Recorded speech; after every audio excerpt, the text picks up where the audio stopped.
Hello student, I am Pathak sir. Today we will learn the first poem, Character of Happy Life, written down by Sir Henry Watt. In the above stanza, we have seen that the poet counts the quality of a man who leads a sublime life. According to the poet, the man who leads a happy life has no jealousy towards any person. He does not hate to those who get perfection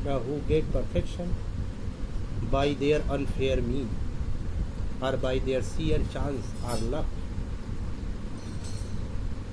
He does not aspire for the progress in his life because he knows everything depends on the will of God. He further says he does not aspire any kind of praise from anybody because he knows the praise demoralizes many times. He does not wish to receive praise from any person. He does not follow the rules made by the government, but he only follows the rules which deals the welfare of who entertains the welfare of common people. Such are the qualities endowed in the life of a man who leads a happy life. बच्चों, मैं पाठक sir, आज मैं आप लोगों को character of happy life की अंतिम पंक्तियों का वर्णन करूंगा। उपर्युक्त पंक्ति में कवि एक खुशहाल जीवन जीने वाले व्यक्ति के जीवन के गुणों की व्याख्या कर रहे हैं और वे कहते हैं कि वह व्यक्ति जो खुशहाल जीवन व्यतीत करता है वह जीवन में किसी से भी ईर्ष्या जलन दाह नहीं रखता। वह ईर्ष्या से विमुख रहता है। उसे अपने जीवन में उन व्यक्तियों से भी नफरत नहीं होती जो भाग्य भरोसे बुलंदियों को छू लेते हैं, न तो उन लोगों से नफरत रहती है जो गलत ढंग से ऊंचाइयों को छूते हैं। खुशहाल जीवन जीने वाला व्यक्ति प्रशंसा का मोहताज नहीं होता। वह प्रशंसा को, वह लोगों की प्रशंसा को इजीली एक्सेप्ट करता है और खुशी खुशी जीवन व्यतीत करता है। वह राजाओं द्वारा निर्मित निरंकुश नियमों का पालन नहीं करता, बल्कि वह सिर्फ उन नियमों का पालन करता है जो वास्तव में लोक कल्याणकारी की भावना से प्रेरित रहते हैं। इस तरह से इन सारे गुणों से संपन्न व्यक्ति सचमुच में बिल्कुल खुशहाल जीवन व्यतीत करता है। आगे कवि कह रहे हैं कि who God doth late and early pray more of his grace than gifts to lend, who entertains the harmless day with a well-chosen book or friend. This man is free from servile bands of hope to rise or fear to fall, lord of himself though not of land. and having nothing he hath all. कवि कह रहे हैं कि खुशहाल जीवन जीने वाला व्यक्ति निम्न गुणों से परिपूर्ण होता है। कवि कह रहे हैं कि हु का मतलब the man who leads a happy life doth pray late and early. कह रहे हैं क्या कि who doth pray God late and early. Late and early का मतलब दिन रात हमेशा हर समय प्रभु की वंदना करता रहता है, अर्थात भक्ति भाव में लगा रहता है, भगवान के नाम का अनुसरण करते रहता है। कह रहे हैं क्या कि हु डथ इम्फसाइजिंग सेंटेंस है, डथ करता तो है, प्रभु का गुणगान हमेशा करता है, प्रभु का भजन कीर्तन हमेशा करता है। और क्यों? मोर of his grace, more of his grace, grace मतलब होता है कृपा यानी आशीर्वाद, उनका आशीर्वाद पाने के लिए। देन गिफ्ट, गिफ्ट मतलब होता है वरदान, टू लेंड का मतलब होता है मांगना यानी याचना करना। तो प्रभु से वरदान मांगने की बजाय, अर्थात बिना किसी वरदान की आकांक्षा किए मात्र उनकी कृपा पाने के लिए खुशहाल जीवन जीने वाला व्यक्ति प्रभु की दिन रात वंदना स्तुति करता रहता है। इसका मतलब क्या कि the man who leads a happy life completely surrenders his life for the service of God.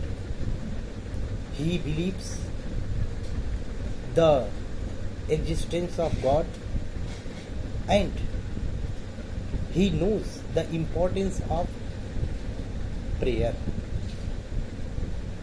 He prays, he adores God every time in his life.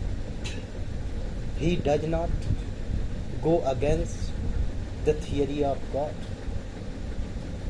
He knows the existence of God and due to his moral responsibility, due to his spiritual responsibility, he prays God.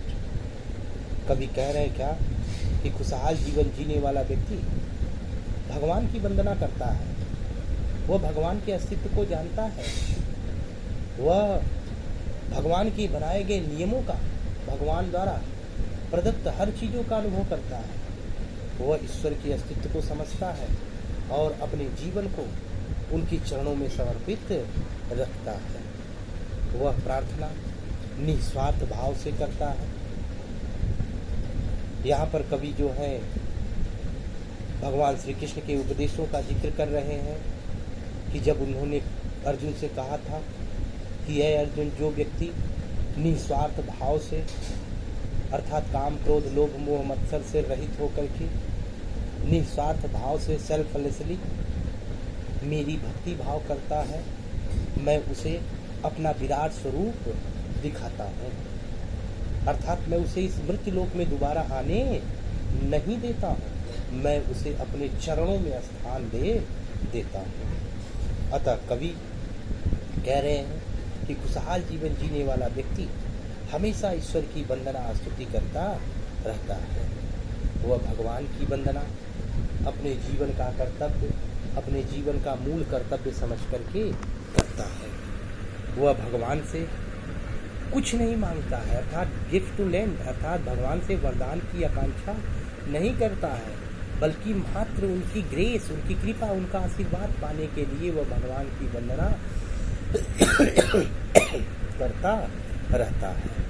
अतः खुशहाल जीवन जीने वाला व्यक्ति निस्वार्थ भाव से भगवान की वंदना जीवन पर्यंत करता रहता है। भगवान की भक्ति करके वह अनंत खुशियों से भरा हुआ अपना जीवन व्यतीत करता रहता है। अब who entertains the harmless day, who entertains वो व्यतीत करता है, और वो भी क्या, the harmless day, हार्मलेस का मतलब होता है जॉयफुल डेज, लाइफ को वह खुशियों से भरा हुआ जीवन व्यतीत करता है। वह दिन को खुशियों से, वह दिन भर अर्थात अपने पूरे जीवन को खुशियों से, आनंद से परिपूर्ण पाते हुए व्यतीत करता है। With well chosen books, with well chosen books are friend, with well chosen books, अच्छी अच्छी पुस्तकों को, वेल चूजन बुक, अच्छी अच्छी पुस्तकों को पढ़ करके आनंद प्राप्त करते हुए जीवन को व्यतीत करता है। आर वेल चूजन फ्रेंड्स, अथवा अच्छे मित्रों के साथ वह रह करके अर्थात सत्संगों में रह करके वह अपने दिन को खुशी खुशी व्यतीत करता है। तो कभी कह रहे हैं क्या कि हु इंटरटेन्स यानी खुशहाल जीवन जीने वाला व्यक्ति हार्मलेस डे, अपने दिन को खुशियों के साथ व्यतीत करता है। विथ वेल चूजन बुक्स, वह जीवन पर्यंत अच्छी अच्छी पुस्तकों को पढ़ता है। अब अच्छी अच्छी पुस्तकों का मतलब providing true knowledge, providing the ethics of life, जो जीवन के मूल तत्वों के बारे में व्याख्या करती है अर्थात हमारे धर्म ग्रंथों का। वह नैतिक उपदेश देने वाली, जीवन के राह को प्रशस्त करने वाली पुस्तकों का अध्ययन करके वह क्या करता है, खुशियों भरा जीवन व्यतीत करता है। और साथ में वह अपने दिन को उन मित्रों के साथ व्यतीत करता है जिनकी संगति में रह करके वह अपनी कमियों को समझता है और सही मार्ग पर चलने के लिए अग्रसर होता है। यहाँ पर मित्र की बात की है तो बच्चों, सच्चे मित्र की पहचान क्या होती है? सच्चे मित्र की पहचान यह नहीं होती कि वह आपके साथ हमेशा रहे, आपका गुणगान करे, आपका बड़प्पन करता रहे, वह आपको हमेशा बचाता रहे, तो यह सच्चे मित्र की पहचान नहीं होती। बल्कि सच्चा मित्र वह होता है कि जो अपने मित्र की कमियों को बताता है, वही सच्चा मित्र है। लेकिन वर्तमान परिवेश को देख करके कहा जाए कि अगर कोई मित्र आपकी कमियां अगर आपको गिनाने लगे तो वास्तव में उसको व्यक्ति अपना सबसे सच्चा दुश्मन समझता है। लेकिन यहाँ पर कभी कह रहे हैं कि वह उन मित्रों के साथ रहता है कि जिनके साथ में रहने से वो अपने दुर्गुणों का परित्याग करता है, अपने इविल्स का त्याग कर देता है, उन मित्रों के साथ वह रहता है। तो कह रहे क्या, कभी फिर से देख लीजिए, who God doth late and early day, खुशहाल जीवन जीने वाला व्यक्ति भगवान की वंदना स्तुति जीवन पर्यंत करता रहता है। वह निस्वार्थ भाव से प्रेरित रहता है, वह भगवान की कृपा पाने की ही सिर्फ कामना करता है। उसे किसी भी प्रकार का उपहार या अर्थात वरदान की जरूरत नहीं होती। वह निस्वार्थ भाव से प्रेरित होकर के जीवन के कर्तव्य के रूप में भगवान की भक्ति अर्चना हुआ करता रहता है। उसे भगवान पर अटूट विश्वास रहता है। वो इंटरटेन द हार्मलेस डे, खुशहाल जीवन जीने वाला व्यक्ति अपने जीवन को खुशियों से अपने हर दिन को खुशियों से भर करके अर्थात खुशियों से भरा हुआ व्यतीत करता है। With well chosen books are friend, वह अपने जीवन को वेल चूजन बुक्स कह रहे हैं क्या कि वह वेल चूजन बुक्स, वह अच्छी अच्छी पुस्तकों का अध्ययन करता है तथा उनके साथ उनको पढ़ करके अपना जीवन व्यतीत करता है। वह अच्छे मित्रों की संगति में अपने जीवन के हर पल को बिताने की कोशिश करता है। यहाँ तक हुआ। अब यह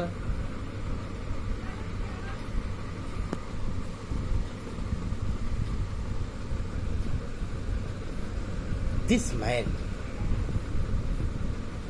is free from survival bad, ऐसा व्यक्ति। अब कैसा व्यक्ति?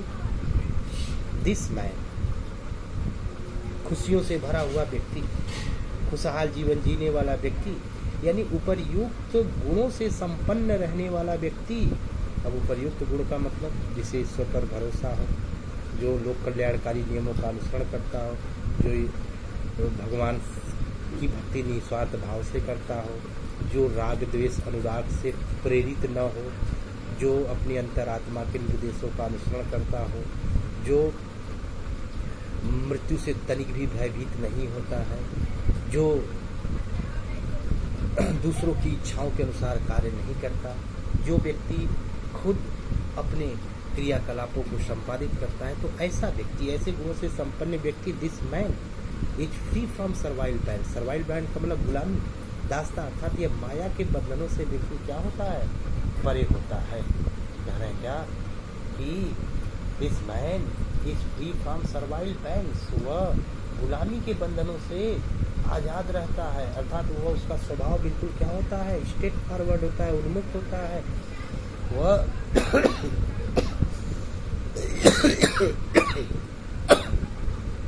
आज़ाद रह करके, स्वतंत्र रह करके अपने जीवन को व्यतीत करता है। वह, आप होप टू राइज और fear to fall, hope to rise, उसे आशा ही नहीं रहती, और अभी किसकी, जीवन में उत्थान की। कह रहा है क्या कि उसे अपने जीवन में उत्थान की, अपने जीवन में राइज, उत्थान की तनिक भी आशा नहीं रहती। अर्थात जो व्यक्ति माया से विरक्त हो जाएगा, जो व्यक्ति माया से परे हो जाएगा, उसे अपने उत्थान की परवाह नहीं रहेगी, और फियर टू फॉल, और न तो उसे अपने पतन की भी चिंता नहीं रहती। अर्थात वो अपने जीवन के उत्थान और पतन की चिंताओं से बिल्कुल क्या रहता है, परे रहता है। Lord of himself, Lord of himself, वह खुद का मालिक होता है।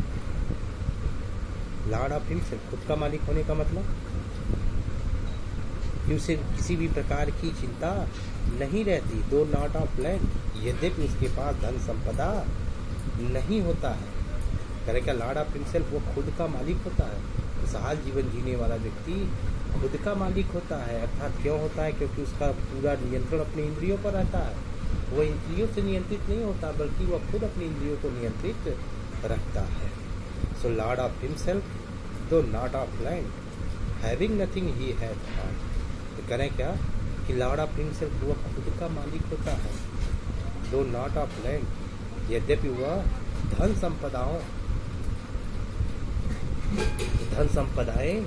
संपदाओं का मालिक नहीं होता। अर्थात कभी कह रहे हैं कि वह धन संपदाओं का मालिक नहीं होता है, फिर भी वह खुद का मालिक होता है। And having nothing he had all, और कुछ भी न होते हुए उसके पास सब कुछ होता है। क्या होता है, क्योंकि वह खुद का मालिक होता है, यानी आत्मसंतुष्ट होता है। आत्मसंतुष्ट मतलब सेल्फ कंटेंटेड होता है, सेल्फ सेटिस्फाइड होता है। कह रहे हैं क्या कि having nothing he had all, वह हैविंग नथिंग, कुछ भी न होते हुए भी उसके पास सब कुछ होता है। अर्थात वह अनुशासित जीवन व्यतीत करता है। तो कह रहे हैं क्या कि कभी कि this man is free from servile bands. कह रहे हैं क्या कि this man is free from servile band, कह रहे हैं ऐसा व्यक्ति गुलामी के बंधनों से मुक्त होता है। This man is free from servile band. आप होप टू राइज और फियर टू फॉल, उसे जीवन में न तो अपने उत्थान की परवाह रहती है और न तो उसे अपने पतन की परवाह रहती है। अर्थात वह व्यक्ति माया से परे होकर के उत्थान पतन की बिना परवाह किए बिल्कुल स्वतंत्र रहता है। लॉर्ड ऑफ हिमसेल्फ, वह खुद का मालिक होता है। दो नॉट ऑफ लैंड, यद्यपि उसके पास धन संपदाएं नहीं होती, अर्थात धन संपदाएं न होने के बावजूद भी वह बिल्कुल क्या रहता है, संतुष्ट रहता है। And having nothing he had all, कुछ भी हो चाहे न हो, लेकिन उसके पास सबसे बड़ी पूंजी रहती है। और वह क्या पूंजी है, संतोष। लोग कहते हैं कि जब आवे संतोष धन, सब धन धूरी समान। अर्थात व्यक्ति अगर संतोष व्यक्ति के अंदर जागृत हो जाए, अर्थात संतोष, वह आत्मसंतुष्ट हो, तो उसे किसी भी प्रकार की लालसा नहीं रहती। अर्थात जब व्यक्ति का पेट भरा रहता है तो उसे भोजन की आवश्यकता नहीं होती। और यहाँ पर कवि क्या कह रहे हैं, क्योंकि वह माया से परे होता है, वह इस भौतिक संसार से परे रहता है और माया रूपी जगत से परे होकर के वह क्या करता है, वास्तविक खुशियों भरा जीवन व्यतीत करता है। मैंने आपको पहले ही पोयम में बताया था कि हम बाहर से लोगों को देखते हैं, बाह्य जगत से ही हमको नाता है, तो बाह्य जगत में हम देखते हैं कि सारे लोग खुश दिखाई पड़ते हैं, लेकिन वास्तव में जब हम उनकी अंतरात्मा में झांक करके देखते हैं तो यह पता चलता है कि वास्तव में यह व्यक्ति बिल्कुल क्या है, असंतुष्ट है, वह व्यक्ति बिल्कुल दुखी है। तो यहाँ पर कवि कह रहे हैं कि जो व्यक्ति खुशहाल जीवन व्यतीत करता है वह वास्तव में बिल्कुल क्या करता है, वह वास्तव में बिल्कुल संतुष्ट रहता है। यहाँ पर कवि जो है लास्ट वाली पंक्ति में ऑक्सीमोरॉन यानी विरोधाभासी, having nothing he hath all, Lord of himself दो नॉट ऑफ हिम, कुछ नहीं है। विरोधाभासी का मतलब होता है ऐसा अलंकार जिसमें दो बिल्कुल अपोजिट क्वालिटी को दर्शाया जाता है किसी पंक्ति में। यहाँ पर देख लीजिए, Lord of himself do not of him, कुछ नहीं है फिर भी मालिक है। हैविंग नथिंग ही है थाल, कुछ नहीं है फिर भी उसके पास सब कुछ है। यानी कहने का मतलब है कि कवि कह रहे हैं कि वास्तव में खुशहाल जीवन जीने वाला व्यक्ति जो है आत्म संतुष्टि के भाव से बिल्कुल परिपूर्ण रहता है। और जब व्यक्ति के अंदर संतोष रहता है तो उसका जीवन बिल्कुल सुखमय रहता है। उसे किसी भी प्रकार की परवाह नहीं रहती। वह न तो अपने हानि की सोचता है, न तो अपने लाभ की सोचता है। वह बिल्कुल उन्मुक्त, आज़ाद, अनुशासित जीवन को व्यतीत करता रहता है और जीवन पर्यंत ईश्वर का गुणगान करता रहता है। तो यहाँ पर कवि ने जो है एक खुशहाल जीवन जीने वाले व्यक्ति के जीवन की व्याख्या की है, उनके गुणों की व्याख्या की है। अब हम लोग जो है नेक्स्ट पोएम देखेंगे अगले वीडियोज़ में, और इस पोएम को आप लोग अच्छे से पढ़िए, सुनिए और कॉपी पे इसको लिखने की कोशिश कीजिए खुद से। और सेंट्रल आइडिया जो है आप लिखने की कोशिश कीजिए, मैं आपको प्रोवाइड कराऊंगा सेंट्रल आइडिया। और सेंट्रल आइडिया का मतलब होता है केंद्रीय भाव, यानी इस पूरी कविता में जो है कवि मेन बिंदुओं पर जो प्रकाश डालते हैं उस कविता वही जो है इसका वास्तव में यहाँ पर जो है आपके जो है आपके जो है सेंट्रल आइडिया होते हैं। यहाँ पर देख लीजिए एक चीज़ लिखा हुआ है, अप्रिसिएशन ऑफ द पोएम। यहाँ पर जो मैं आपको बता रहा था कि राइमिंग स्कीम, यहाँ पर देखिए लिखा हुआ है, देख लीजिए there is smooth flow of beginning up to end the 6 stanza having rhyming scheme ABAB। मैंने आपको नाम लिया था, अगर आप पहले का वीडियो देखेंगे तो आपको स्पष्ट हो जाएगा। ABAB CD EFEF GH। The poem is completely easy to memorise, we will find the exam oxymoron. ठीक है ना, देखिए यहाँ पर मैंने कहा कि भी ऑक्सीमोरॉन है। तो जो आपको क्रिटिकल अप्रिसिएशन लिखना है, जो आपको कमेंट्स लिखने हैं, वह आपके इसी के आधार पर होंगे।